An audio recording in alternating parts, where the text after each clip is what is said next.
आप सभी को जय मसीह की द बाइबल पोर्शन में आपका स्वागत है। हमारा आज का वचन है यहोशू की पुस्तक 18वां अध्याय वचन 11 से 28। बिन्यामीनियों के गोत्र की चिट्ठी उनके कुलों के अनुसार निकली और उनका भाग यहूदी और यूसुफियों के बीच में पड़ा और उनकी उत्तरी सीमा यरदन से आरंभ हुई और यरीहो की उत्तरी ओर से चढ़ते हुए पश्चिम की ओर पहाड़ी देश में होकर बेतावेन के जंगल में निकली। वहां से वह लूज को पहुंची जो बेतेल भी कहलाता है, और लूज के दक्षिणी ओर से होते हुए निचले बेथोरोन के दक्षिणी ओर के पहाड़ के पास हो अत्रोतद्दार को उतर गई। फिर पश्चिमी सीमा मुड़ के बेथोरोन के सामने और उसके दक्षिण की ओर के पहाड़ से होते हुए किरियतबाल नामक यहूदियों के एक नगर पर निकली जो किरियत यारीम भी कहलाता है। पश्चिम की सीमा यही ठहरी।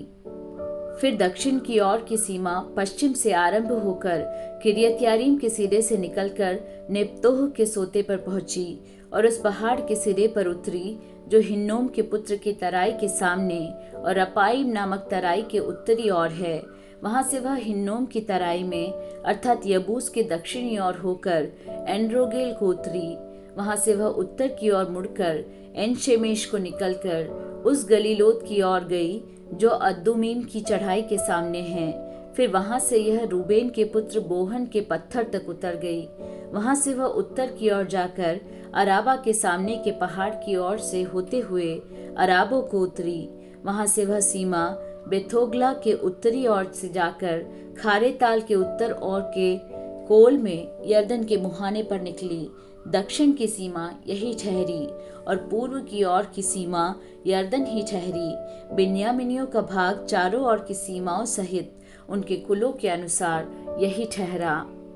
बिन्यामीनियों के गोत्र को उनके कुलों के अनुसार ये नगर मिले, अर्थात यरीहो, बेथोगला, एमेकसीस, बेतराबा, समारेम, बेतेल, अब्बीम, पारा, ओपरा, कपरम्मोनी, ओप्रनी और गेबा, ये 12 नगर और इनके गांव मिले।